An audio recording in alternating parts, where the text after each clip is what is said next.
আল্লাহ পাক রব্বুল আলামিন জানাইন وَلَنَبْلُوَنَّكُمْ بِشَيْءٍ مِّنَ الْخَوْفِ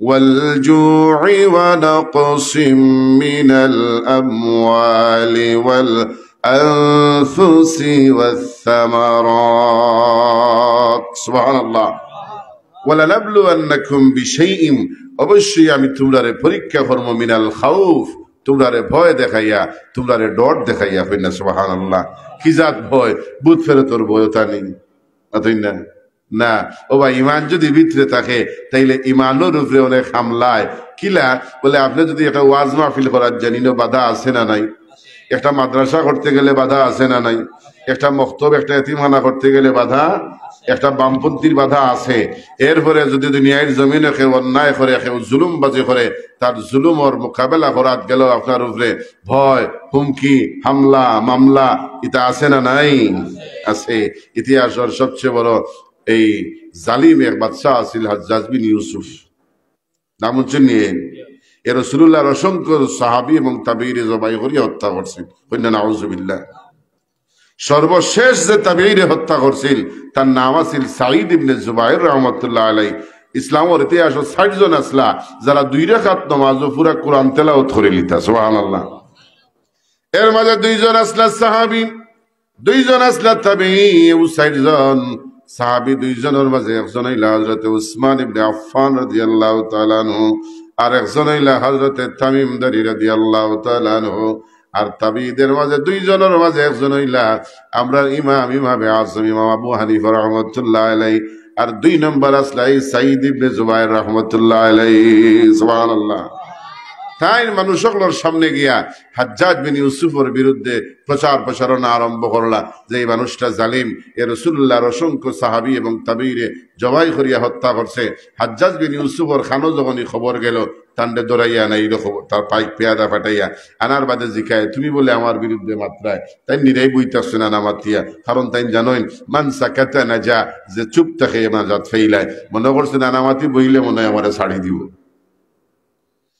কিন্তু হাজ্জাজ বিন ইউসুফ তো নাসুর বান্দা চিন্তা করলো এরে মাথাই তৈলে কৌশলে মাথাই তৈব হইল ও সাঈদ ইবনে জুবাইর দেখি তোমার রাসূলুল্লাহর তোমার আব্দুল্লাহর বেটা মুহাম্মদের জীবনী তোরা খোঁজেন যেমনে রাসূলুল্লাহর আশিক রে হইছেন রাসূলুল্লাহর জীবনী খো আর মুখ বন্ধ থাকেনি মাথাই না এবার রাসূলুল্লাহর মাক্কি জীবন রাসূলুল্লাহর মাদানী জীবন সব বর্ণনা করা আরম্ভ করছেন কত সময় বাদে হয়ে থামো এবার সিদ্দিক আবু বকরের জীবনী খাও আবার ইমানি নূর আরো বাড়ছে এবার তো আবু বকর সিদ্দিকের জীবনী উন্তজার তাই আরম্ভ করছেন সিদ্দিক আকবরের জীবনী হইল কত সময় বাদে হইল থামো এবার উমরটা খাও ওলা মাথাইতে মাথাইতে লাস্টে হইল এখন আমারটা খাও সুবহানাল্লাহ কইনা এখন মাতেন না যখন বিচারায় তো এর মধ্যে মাথাইতো ও মাথাইতে মাথাইতে লাস্টে কয় এখন আমারটা খাও তাই উঠিয়া কয় তোর আর কিতা কইতাম তুই তো বহুত বড় এক জালিম সুবহানাল্লাহ কইনা সরাসরি বাদশার সামনে দাঁড়াইয়াম অত্যাচারী শাসকের সামনে উবাইয়াম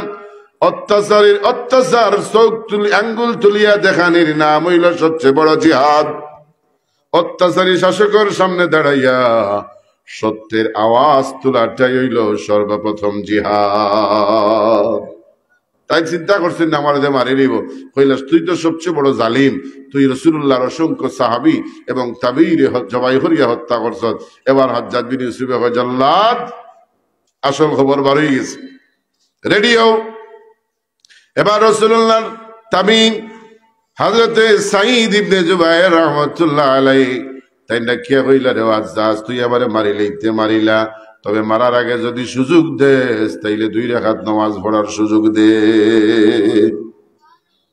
হাজ্জাজ বিন ইউসুফে তান্ডে 2 রাকাত নামাজ পড়ার সুযোগ দিল বাট্টি বাট্টি সূরা দিয়া 2 রাকাত নামাজ তিন শেষ করে লইলাম হাজ্জাজ বিন ইউসুফ এটা কে হইল সাঈদ রে তুমি তো 2 রাকাত নামাজে तमाम কোরআন তেলাওয়াত করো রে সাঈদ আজকে তো শর্ট করিয়া নামাজ পড়লা এর কারণ কিতা সাঈদ ইবনে জুবাইর কইন আমি চাইলে নামাজ দীর্ঘ করতাম পারতাম কিন্তু আমি নামাজ দীর্ঘ করাত লাগলে তোর মতন জালিমে হয়তো ভাববে যে একজন মুসলমান নামাজ ডরাইয়া মরণ ডরাইয়া নামাজটারে লম্বা করে আল্লাহু আকবার এই সুযোগটাও তারে দিছেন না নামাজ বাদে তার কিবলামুখী রইছেন হাজ্জাজ বিন ইউসুফে ডাক দিছে, ও জল্লাদ, এবার তুমি সাইদর মাথা মানে গর্দান দেও। তাই পশ্চিম দিকে দাঁড়াইয়া পড়েন, ইন্নী ওয়াজ্জাহতু ওয়াজহিয়া লিল্লাযী ফাতারাস সামাওয়াতি ওয়াল আরদা হানিফান ওয়া মা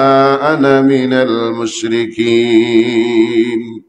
এবার হাজ্জাজ বিন ইউসুফ কয়, না, এর চেহারাটা কিবলার থেকে ঘুরাও, এর পশ্চিম দিকে কিবলা মুখে রাখিয়া হত্যা করা যাইতো নাই। সাইদ ইবনে জুবাইর 80 দিন দিয়া এখন কোন ভাই ঘুরাইতে, আইনামা তুয়াল্লু ফাসাম্মা ওয়াজহুল্লাহ, সুবহানাল্লাহ। যেদিকে ঘুরাইবে ওদিকেই আমার আল্লাহ, সুবহানাল্লাহ কইনা। এবার হাজ্জাজ বিন ইউসুফ চতুর্দিকে যদি আল্লাহ হয়, তাইলে তার চেহারাটা মাটির দিকে জাতামারি ধরো, মাটির দিকে জাতামারি ধরার লগে লগে সাইদ ইবনে জুবাইর তিলাওয়াত করেন, মিনহা খালাকনাকুম ওয়া ফিহা নুঈদুকুম ওয়া মিনহা নুখরিজুকুম তারাতান উখরা। সুবহানাল্লাহ। সাইদ ইবনে জুবাইর সর্বশেষ এই হাজ্জাজ বিন ইউসুফকে হত্যা করে লইল। এই যে মরণের এই যে ভয়, এই ভয় থেকে সত্য কথা কইতে তেন পিছপই জন্যি। এইরকম ভয় হুমকি দিয়া আল্লাহ তাবারাকা ওয়া তাআলা আমরারে পরীক্ষা করবা। 2 নম্বর পরীক্ষা আল্লাহ ওয়াল জু, তোমারে না খাওয়াইয়া উপবাস রাখি আমি আল্লাহ পরীক্ষা করব। দেখি রে বান্দা, পেট ভরা থাকলে আমি আল্লাহ চিনো না খালি পেটও চিনো। আমরা তো খালি সুবিধাবাদ জিন্দাবাদ, যখন বিপদ পড়ি তখন আল্লাহ আল্লাহ আল্লাহ আল্লাহ আল্লাহ, আর বিপদ ভারই গেলে হামছে বড় কোন হায়। বলা নানি বিষয়টা, 2 বন্ধু গেছিল আউড়ো গাছ কাটার, এমন সময় আইছে তুফান, তুফানও পড়ছে, আউড়োর মাঝখানে নৌকা ডুবলে যান বাঁচার কোনো পথ আছে নি? না, আপনার তবে আউড় আছে না? পানি যখন বুড়ায় বাসা নয়, মাঝখানে নৌকা ডুবলে হাতিয়া কুল হওয়ার কোনো কিনারা আছে নি? এখন এক বন্ধু আসেন একটু ডরালু, ও হইল রে আল্লাহ, যদি নৌকা ডুবে দিত খাম বাত্তি ফিউজ হয়ে যাবা। ও হইল আল্লাহ, যদি বাঁচাইয়া নেও বাড়ির তে গিয়াও একটা গরু কুরবানি।